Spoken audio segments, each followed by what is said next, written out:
Hi, my name is Aris. My name is Justin, and this is Hands-on Millennials. So, Gentle parenting. we're going to tackle about gentle parenting now. So, we've been doing gentle parenting ever since. So, Sa baby, 2 years old baby namin. what do you think? I mean, how's your experience? What do you think about us doing gentle parents? And how Paano ba tayo nag-come up sa... nag-come up sa gentle? Ako parang hindi naman natin Parang siya totally Hindi, ako, napag-usapan, no? hindi natin napag-usapan. Parang automatically parang gentle parenting agad. Parang naging gentle na Ay, tayo. hindi, alam kong bakit. Ano? Kasi product tayo ng mga strict parents na galing sa talagang... Hindi, yung gentle parent, hindi naman porkit gentle ka, hindi ka strict. Oo nga, I mean, ano ka, like, dumaan tayo talaga sa... Logically, yung pagiging natin, strict natin. Oo. I mean, Strict pa open, din tayo, pero yung... nag-open tayo ng room to grow as well. In a gentle way. Kasi hindi, feeling kasi nila kapag gentle parenting, talagang Parang oo ka lang ng na oo. Hindi spoiled ganun yung gentle parenting. Ang gentle, ba't galit ako, no? Kagalit. Sinusugod Paliwanag ka lang eh. na. Pag gentle parenting, strict pa rin, pero focus more on deeper understanding. Kumbaga may The gentle parenting is more of like communication kasi. empathy. You communicate with empathy, with understanding na hindi lang siya basta na wag mo gawin yan. You explain it in a simple way, na talagang very simple way, and you need to be creative as well in explaining it. Kasi diba, pag pinagbabawalan ako palagi na bawal yan, wag ka dyan, laging ganon. Oo, parang So, hindi mo sunod ka alam. na lang, susunod ka talaga. Susunod ka lang, hindi mo alam kung Regardless na bakit anong bawal. reason. Oo. Ganun tayo pinalaki noon talaga. Bawal ganito. Kasi nga, hindi, feeling ko yung generation, yung ako yung family na meron kami, parang yung communication talaga, hindi talaga sila marunong makipag-communicate or parang pansin ko talaga nun, parang pag yung communication sobrang hirap na hirap. Rare. Tsaka No? hindi sila nagkakaroon ng, wala kang maririnig sa kanila na accountability na May communication kang Wala sila maririnig, yung puro lang negative. do kasi, kunwari, may pagkukulang pa rin kasi kunwari, ako in-explain ko na pag dinisiplina ko yung anak ko, ito, someday, pag dinisiplina ko yung anak ko, kapag may nagawa siya, or may pinopoint out ako, i-explain ko sa kanya na kung ba't ko to ginagawa. Naiintindihan ko Dati kasi parang pagod na pagod yung mga tao mag-explain. Ayaw. Tsaka sila, mahirap magsabi ng Pero kapag sorry. Totoo. Oo.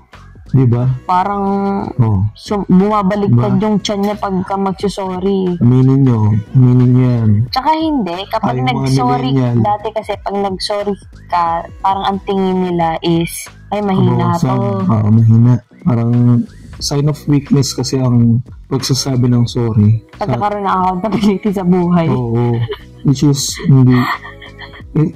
hindi naman talaga siya sign of weakness. It's a sign of responsibility na hindi rin ako perfect. Ikaw hindi ka rin perfect. We need to compromise on things for us both to grow. Diba? Mare, anak kita. Tapos may pinupunto ka, may gusto kang ipaalam. Ako naman, para sa akin, hindi pwede, bawal yan, ito ganyan. Ikaw, gusto mong gawin yan kasi part yan ng... Na hindi na hinihingi yung side natin. Oo. Kumbaga, stages yan ng kabataan mo na Feeling gusto mo ko, rin na-experience. Ang reason nila kasi, hindi mo rin naman maiintindihan. Yun yung problema eh. Doon yung pumapasok na parang ina-underestimate.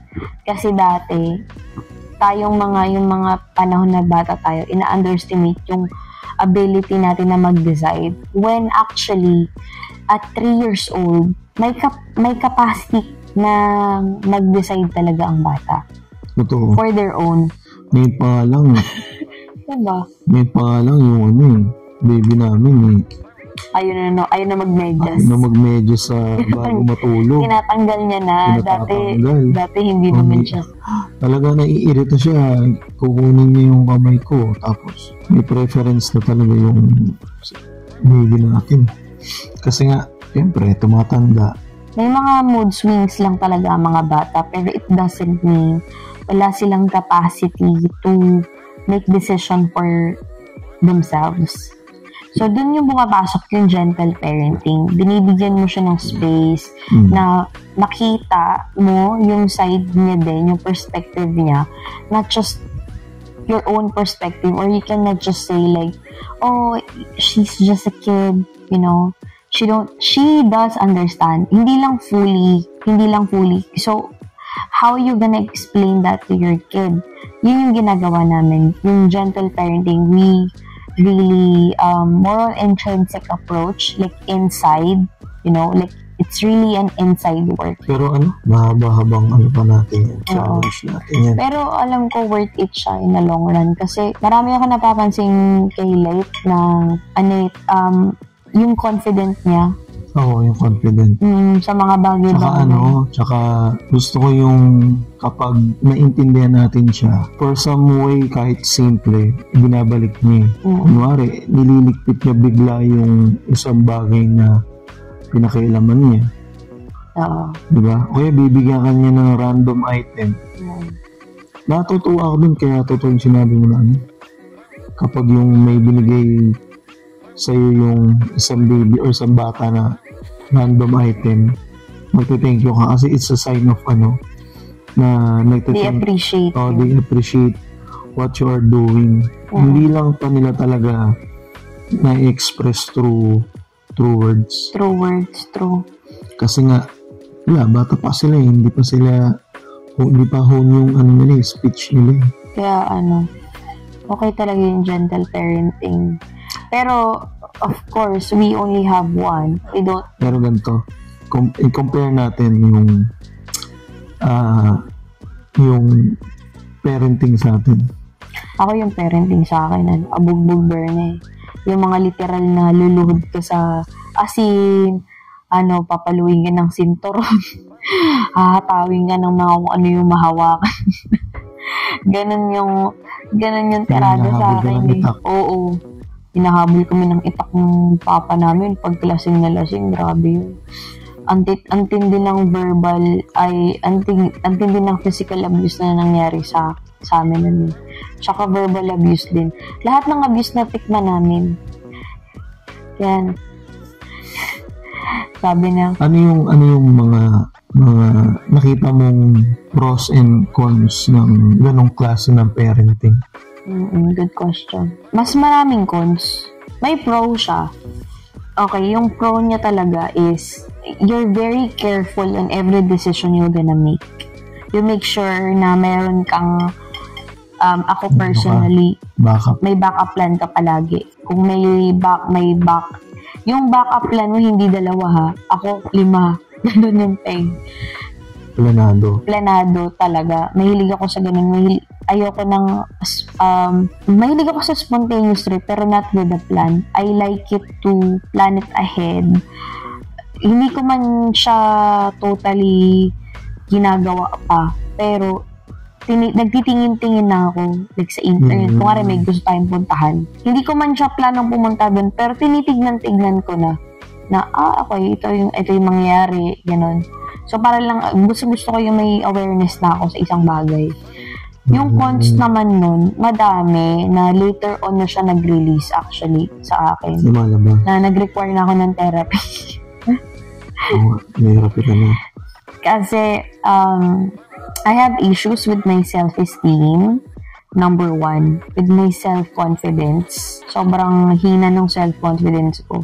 Yung nakikita nilang confidence, yung nakikita ng ibang tao na confidence ko, akala nila confident. Actually, hindi. Parang more on ginagawa ko siya kasi part siya ng work ko. Na-build up na sa'yo yung confidence mo through time na lang, through work. Hindi, parang ngayon. Pero wala kang core. Wala akong core. Wala kang core foundation ng sarili wala. mo ng confidence. Wala. Kasi nga dahil sa parenting na yun. Oo. Wala. Tsaka, wala akong believe sa sarili ko. Parang, lagi akong may, yung syndrome, imposter syndrome. May ganun yung ako. Parang copycat. Hindi, no copycat. Yung imposter syndrome, parang, okay. Deserve, lahat ng bagay na nangyayari sa akin, hindi ko deserve.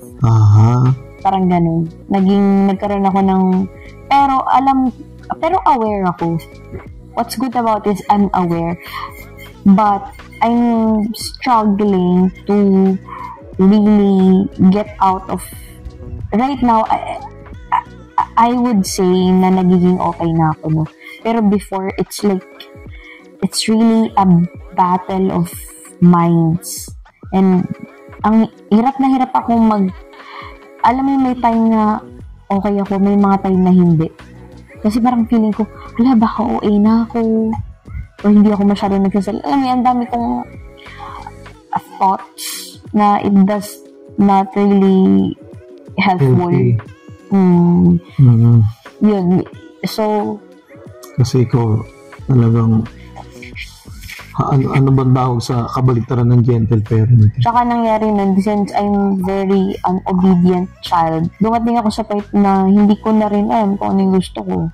Nung high school nga ako, diba, meron tayong test. Alala mo yun? Yung parang nade-define kung ano yung, diba tatanungin ka dun before ka mag-college, ano yung gusto mong maging course. Hindi ko alam ano yung sasagot ko dun eh. O yung assessment. Diba mag-i-NCAI ka, yung NCAE. Ewan ko kung ganun pa rin ngayon. Wala na ata ngayon. Tapos after nun, i-define, maglalagay ka dun kung anong bet mo, tapos tignan kung saan ka tatama. Ako sa totoo, wala akong maisip dun. Wala talaga, as in kahit nung nag-college na ako. As in parang, nakatanga lang ako na ganun. Sabi ko, nung time na yun, nurse yung parang trending na na course, diba? Nurse, parang nurse caregiver.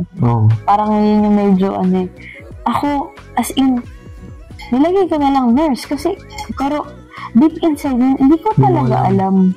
Hindi ko alam. Ikaw ba? Ako, sa parenting side, naniniwala ko na gentle parenting sila. Pero medyo may pagkaano pa din. May pagka old generation na gentle parenting. Hindi nila ako sinasaktan tulad sa'yo na hinahabol lang itak. Pero nandun sila sa more on talk. Talagang mag-uupuan kayong dalawa. Usually, yung father ko lang naman nagpalaki sa akin. Yung mag-uupuan kami na matagal talaga ng tatay ko to the point na maluluha na lang ako dahil ang na nung usapan malalim na, madrama na, ganito ganyan. I would say yung pros and cons nun. Yung pros nun is na let out mo yung gusto mo agad sabihin. Kasi talk therapy.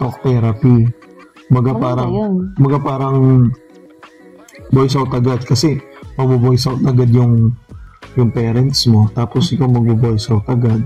Kaya maganda yun kasi nga parang buhos agad Kaya pansin mo sa akin, di ba, parang kapag may may away tayo, napakasaglit ko lang, may pagtatalo tayo, mabilis ko agad, nagsusorry agad ako, ganito, ganyan.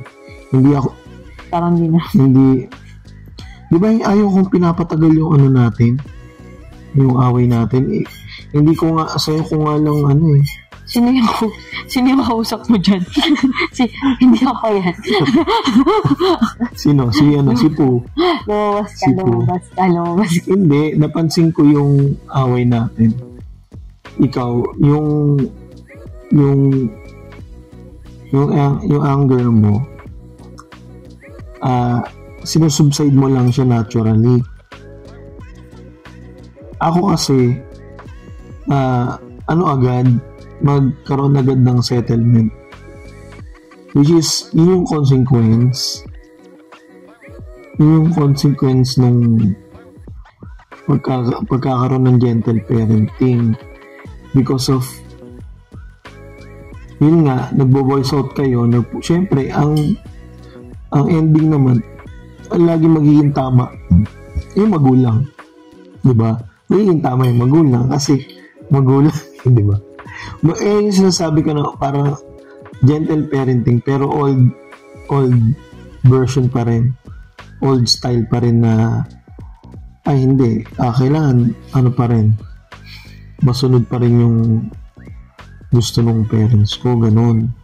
Pero walang sakit ang nangyayari. Mahaba-haba kasi talaga yung gentle parenting style. Pero maganda talaga yung outcome niya. Especially pagdating yan ng panahon na makakapag-decide siya sa sarili niya. Mag-decide mo, most likely, the kid will going to make a smart choice most of the time. Kasi naniniwala siya sa sarili niya na he or she or like she's capable of making decision on herself in a good way, in a best way as much as possible. So mahaba-haba man yung labanan natin, pero sa akin alam ko worth it lahat. Ako ngayon ayoko rin nagagalit or ayoko na personally ngayon nasa age din kasi ako na sige kung ikaw try mo gusto. Feeling ko kaya rin ako nag-go to gentle parenting, no? Bukod sa, because I don't want like to experience the same on what I have been. It's also because I'm in the stage of my life na I don't want to be angry. I don't want to like nag na, bakit gano'n? Bakit di mo pa ito ginawa? Bakit ayoko nang binibigyan ko ng routine yung tao na, bakit di mo pa ito nalipit? Ayoko nang ganun. Ayoko. Lang naiirita ako sa ganun yung bawat gagawin mo, kailangan ko sabihin. Like, okay, para sa akin kung na-late, kung sinabihan na kita, umisig ka at hindi ka nagising at hindi ka nakapunta, well, maybe you can try that the next day. And next day, hindi ka. Pero I'm not going to tell you everything. Nandun ako sa ganun na if that's what you decide, okay. Hindi, siguro kasi, naghanap tayo ng balance. Yung balance parenting. Kasi ikaw, di ba, naging ganyan. Gusto mo, kahit pa paano, naintindihan ka. Ako, as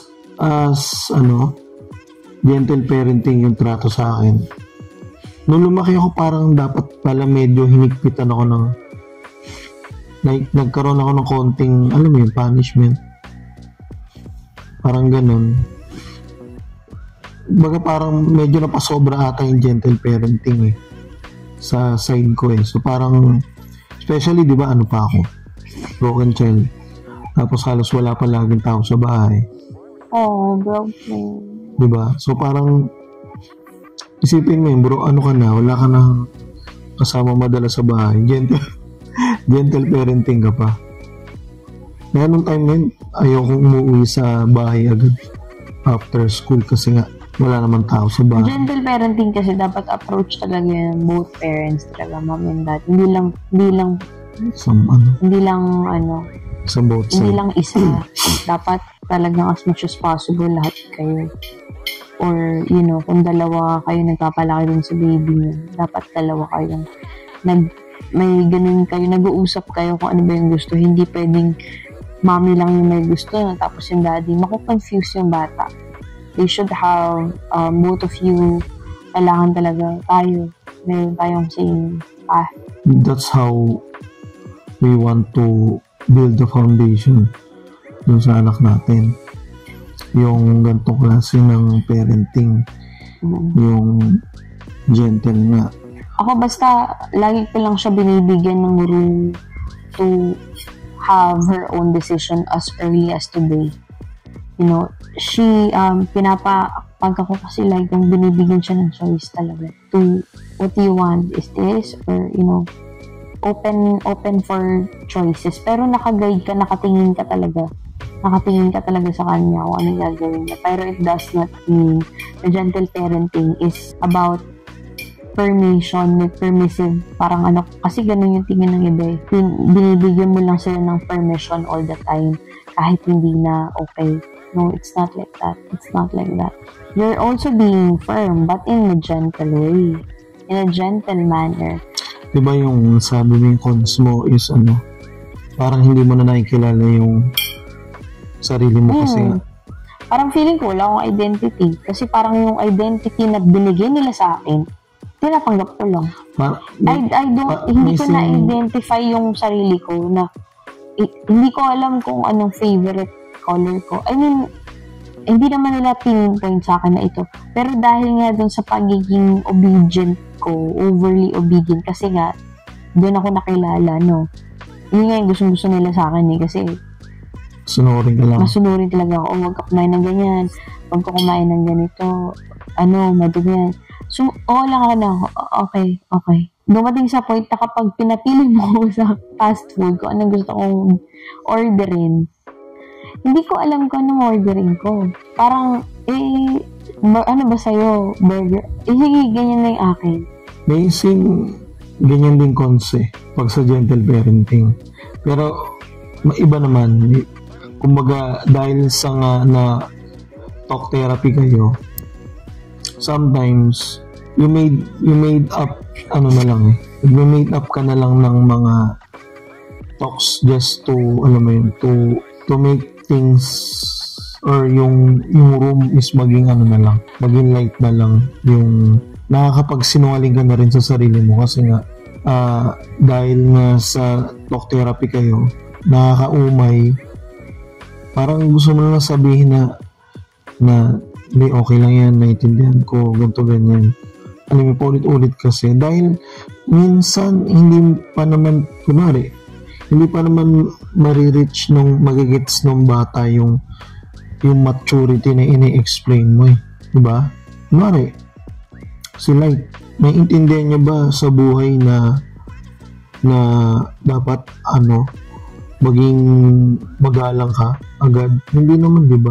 Dapat nagmamano ka or nagsasabi ka ng po at opo or huwag ka magbabato ng mga kasi makakagulo ka or naiingayan, may nasa public area. Kaya nga, in gentle parenting kasi malawak yan. You should know kailangan mo din talagang aralin kung ano yung mga words na, katulad, ako, madalas, nagsisearch ako kung ano yung perfect sentences on a certain matter. Kasi nga, syempre, bago naman talaga sa akin yung gentle parenting, totoo lang. Kung ako masusunod talaga personally, kung ano yung kung paano ko pinalaki, most likely more or less parang ganun din eh, pero hindi lang ako nag-raise ng voice, medyo gentle ako, pero most likely baka ganun din yung gusto ko, ito ay kainin mo, chuchuchuchu. Masyado akong like authoritative, pero since inaaral ko nga siya, tinitingnan ko kung ano yung mas magandang sabihin, I don't say don't touch that. I say keep your hands to yourself. Instead of saying don't touch that, don't touch this, kasi hindi daw okay yung gano'n. Kasi parang inaano mo sila na wag na sila mag-try, Tsaka hindi yung nag-register sa mind nila yung stop. Don't do it. Right now, hindi pa kasi talaga. Sila ang baby, di ba? Sponge absorbent talaga yung brain nila ngayon. Tsaka more on action sila. Sobrang kinakain nila lahat ng curiosity, di ba? Action speak louder than words yung peg nila ngayon. Instead of saying, help me, work with me. Ganyan. Diba yung ganyan? Yung mga ganun. So yun, inaaral talaga namin kung ano yung mga, hindi pa naman, nag-aaral pa rin kami, hindi hindi pa kami talaga yung super perfect. Professional. Hindi yung professional, pero like, hindi kami yung, kasi 2 years pa naman. Pero, so far, so good. Oo, kasi nga, ayaw namin maging, paglaki niya, gusto namin talaga maging maganda yung result ng parenting namin sa kanya kahit hindi namin ma-provide lahat ng needs or wants ng bata. Kasi, di ba, like, yung point lang naman din kasi is kapag nakakapag-decide siya sa gusto niya mangyari, you can easily, trust her. Or manage her. Or like, siya na yung mag-decide para sa kanya na, ayoko niya, gusto ko yung ganito. Kasi na-build up kasi tayo ng fear. Oo. Dati. Isa pa yun. Fear na hindi ko to gagawin kasi nga papaluin lang ako. Pero hindi talaga natin naiintindihan kung bakit yung concept na dapat hindi mo siya gawin. Kumbaga, we are driven by fear. So with gentle parenting, hindi ganun. Katagalan, naiintindihan nila na hindi ko to gagawin kasi ganito yung mangyayari. Sila na mismo yung makaka-realize nun. Kumbaga, inside na intrinsic. So yeah. So, mahaba-habang usapan yan. Pero, are we happy for that parenting? Ako happy ako kasi may mga small, nagpe-pay off siya small things eh. Nakikita mo siya nagpe-pay off siya small things eh. Nakikita mo eh. Tsaka mas madali siyang sumusunod. Oo. Like for, may time na, kumari, may time na hindi siya magpapawash eh. May wash like, di ba, nagpupo siya. Yung wash natin. Hindi ko siya pinipilit na right away, na parang, tara, pinibigyan ko siya ng time na, tapos minsan, siya na yung pupunta sa akin. Kasi pupunta na kami sa CR, magpapawash na siya. Hindi lang agad-agad, basta-basta na, tara, magpapawash tayo. May time siya na parang, tapos maya-maya, are you ready? Let's wash your bum na. Kasi you have poops. Ayun, sasama na siya sa akin. May ganyan, kaya pala sa minsan, hindi ko na siya, ganyan siya sa akin. Hindi man siya nagsasalita, hinahatak niya ako. Sabi ko, bakit? Tapos, puno na yung diaper mo, wash na tayo. Pupunta na siya, maglalakad na siya pupunta ron. Meron yung point na nagkakaroon siya ng kusa eh. Diba? Kaya nga. Hindi mo siya kinakaladkad na kasi nagmamadali ka or something like that. Binibigyan mo siya ng time na maisip niya na, kailangan may pupo ko, so kailangan mag-wash na ako, ganun. So, hindi ko siya pinipilit agad-agad. Binibigyan ko talaga siya ng time. Like, okay, maybe, tas tinatanong ko ulit siya after 5 minutes. Okay. Let's wash na, kasi, tas, hasunod na siya. Diba? We're all happy. I don't have to nag her. Tsaka sa pag nasa playground, nasa kids box, nasa siya, playground. Kapag sinabi mong, tara na, let's go. Oo. Pag alam mong ayaw niya pa, maglalaro pa siya, sabi ko, sige, play ka muna. Tapos mamaya, let's go na. Let's go na, ha? Where's your sleepers? Pag ginagano ko na. Hindi ka nag-iiyakan. Hindi na. Hindi tulad ng ibang bata na nakikita ko na talaga kalad-karan sila ng magulang. Kasi they don't have sense of time. You cannot just drag them away from, wala ang nasa isip nila, ina-abandon nila yung bagay na gusto nila. So, you cannot drag them right away na, let's go, tara na, kasi no. You really need to give them time to absorb things on their own way. Hindi naman yung matagal eh. Basically, na katagalan, nagigets nila na, okay, maya-maya okay na ako. Okay na akong i-leave ko to. Kasi alam ko, babalik naman kami. Oo.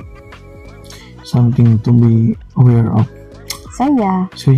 Mahabang overall, we're very happy, and we're going to update you guys if we're still on that kind of parenting. Pero so far, honestly, I really see a lot of good results from her ever since we have done gentle parenting. So yeah, So, let's end this and tune up to our... Tune up? Mataro yan. Tune up, turn up. Marami pa kaming mga pag-uusapan sa mga bagay-bagay as a millennial parents. So, that's it. I'm Justin. And Alex. And this is Hands-on Millennials.